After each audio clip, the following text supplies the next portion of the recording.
तो जैसा कि हमने कहा था पिछली वीडियो में अपनी कि हम आई दृष्टि मैगज़ीन को यूपी पीसीएस के एग्ज़ाम के लिए जो कि 17 मार्च को होने वाला है उसके लिए कवर करेंगे सेक्शन वाइज, क्योंकि करंट अफेयर का वेटेज काफ़ी ज़्यादा है उसमें और हमारे पास ऑलमोस्ट 20-21 दिन बचे हैं। तो हम आराम से इस मैगज़ीन को कवर कर सकते हैं, रिवाइज़ कर सकते हैं और एग्ज़ाम में इससे जो भी क्वेश्चन आएंगे उसको हम सही कर सकते हैं।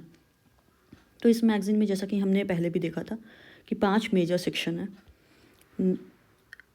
National affair, international affair, economic affair, science and tech, environment, और उसके बाद एक और इम्पॉर्टेंट सेक्शन है यूपी करंट अफेयर। तो इन 6 सेक्शंस को हम पहले कंप्लीट करेंगे और उसके बाद जो पहला चीज़ दिया हुआ है पॉइंट्स टू रिमेंबर, उसमें 1 लाइनर फैक्ट्स दिए हुए हैं जो कि मेजर सेक्शन में जो हम टॉपिक्स कवर करेंगे उसी से एक्सट्रैक्ट करके यहाँ पे दिया गया है। तो उसको हम एंड में बस गो थ्रू कर लेंगे तो हमें याद हो जाएगा। तो इन 6 सेक्शन में आज हम नीचे से ऊपर की तरफ जाएंगे। तो हमारा पहला जो हम आज कवर करेंगे वो रहेगा एनवायरनमेंट अफेयर, और इसमें बहुत सारे टॉपिक्स हैं और हमें सब चीज़ें डिटेल में नहीं पढ़नी है, हमें सिर्फ वो पढ़ना है जो हमारे लिए इम्पॉर्टेंट है। क्योंकि अगर हम सब पढ़ने बैठेंगे तो ना ही हमारा सिलेबस कवर हो पाएगा, ना ही हम एग्ज़ाम में उतना रिकॉल कर पाएंगे। तो जो रिडंडेंट चीज़ें हैं उनको पढ़ने का कोई रेलेवेंस नहीं है। हम कोशिश करेंगे कि जो मोस्ट इंपॉर्टेंट चीज़ें हैं हम वही पढ़ें और वही दिमाग में रखें ताकि हमें याद हो जाए। तो हम शुरू करते हैं एनवायरनमेंट अफेयर से। जितने टॉपिक्स हैं हम सिर्फ इंपॉर्टेंट बातें बताते जाएंगे और सिर्फ वही याद रखना है, उससे ज़्यादा चीज़ें याद रखने की ज़रूरत ही नहीं है। तो लेट्स स्टार्ट। एनवायरनमेंट सेक्शन अपना करते हैं। साथ में एक और चीज़ बता देते हैं कि हम ये कोशिश करेंगे कि एक से ज़्यादा लेक्चर, अधिकतम 1 या 2 लेक्चर लगे हमें एक सेक्शन कंप्लीट करने में। तो पूरा मिला के 8-9 दिन में, जो कि हमारा फरवरी मंथ में ही कंप्लीट हो जाना चाहिए मोस्ट लाइकली। Let's see. तो एनवायरनमेंट जो हमारा है वो यहाँ से शुरू होता है। हमारी पहली न्यूज़ क्या है कि Debrigarh wild life sanctuary included in Swadesh Darshan 2.0। तो इसमें जो इंपॉर्टेंट फैक्ट्स हैं मैंने उसको बॉक्स में कवर कर दिया है, अगर आप लोग कहेंगे तो हम शेयर भी कर देंगे इसको। जो भी चीज़ें इंपॉर्टेंट है मैंने उसको हाईलाइट कर दिया है, बॉक्स में कर लिया है, सर्कल कर दिया है। तो हमारा जो पहला है यही है कि Debrigarh wild life sanctuary included in Swadesh Darshan 2.0। तो जो देब्रीगढ़ वाइल्ड लाइफ सेंचुरी है वो कहाँ पे है? ये है अपना उड़ीसा में।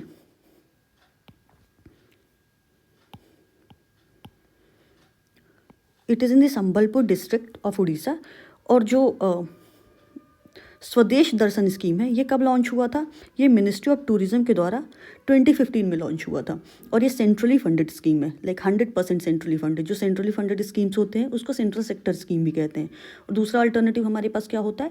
सेंट्रली स्पॉन्सर्ड स्कीम, जिसमें स्टेट और सेंटर दोनों शेयर करते हैं, दोनों पैसे फंड करते हैं।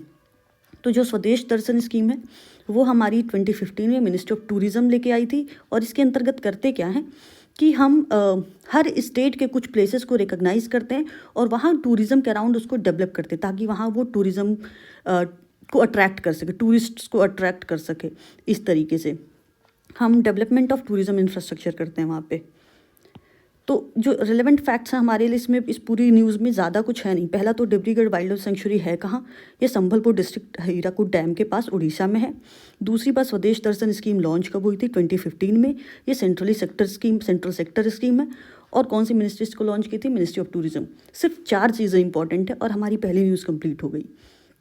हम अपने दूसरी न्यूज़ पे चलते हैं, जो कि 28th conference of parties to the UNFCCC में हुआ था। तो ये तो हम साल भर से पढ़ते ही आ रहे हैं और इसमें भी जो इम्पोर्टेंट होगा हम वही देखेंगे। तो COP28 इस बार कहाँ हेल्ड हुआ था? वो हुआ था दुबई, UAE में, वहाँ के शहर। अब की हाइलाइट्स क्या हैं कि देखो बहुत सारे ऐसे न्यूज़ आएंगे ना जहाँ पे हम एनवायरमेंटल प्रोटेक्शन की बात करेंगे, क्लाइमेट चेंज की बात करेंगे, तो बहुत सारी बातें कॉमन होंगी, जेनेरिक होंगी कि वही कैसे हम अपना पेरिस एग्रीमेंट का टारगेट रीच करेंगे, कैसे हम कार्बन एमिशन कम करेंगे, कैसे GSG को कम करेंगे, कैसे हम रिन्यूएबल एनर्जी को प्रमोट करेंगे। तो these are the things that going to be common in each and every environmental related agreement and news. तो उसको हम डिटेल में हमेशा नहीं जाएंगे, हर चीज़ जो चीज़ें जेनरिक होंगी, कॉमन होंगी, उसको इग्नोर करेंगे और जल्दी से पढ़ के उसको कंप्लीट करेंगे। तो ये जो हमारा है 28th कॉन्फ्रेंस ऑफ पार्टीज़ के लिए हमारी सबसे इंपॉर्टेंट न्यूज़, सबसे पहला इंपॉर्टेंट फैक्ट क्या हुआ कि ये हेल्ड कहाँ हुआ था, तो हमने देख लिया कि ये दुबई यूनाइटेड अरब अमीरेट्स में हुआ था। उसके बाद हमारा नेक्स्ट कहाँ पे होगा, तो अज़रबैजान की कैपिटल, ये एक सेंट्रल एशियन कंट्री है और इसकी कैपिटल कहाँ है, बाकू में, ठीक है। उसके बाद वाला होगा ब्राज़ील में, पर इतना नहीं याद रखना है हमें, COP28 जो हुआ है वो हुआ है अपना दुबई में। दूसरा वाला होगा हमारा, नेक्स्ट वाला जो होगा अज़रबैजान की कैपिटल बाकू में। तो ये हमारा हो गया।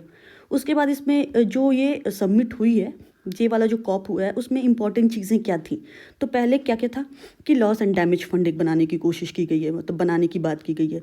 यही है कि क्लाइमेट चेंज की वजह से जितना लॉस हुआ है उसकी फंडिंग हम कैसे करेंगे।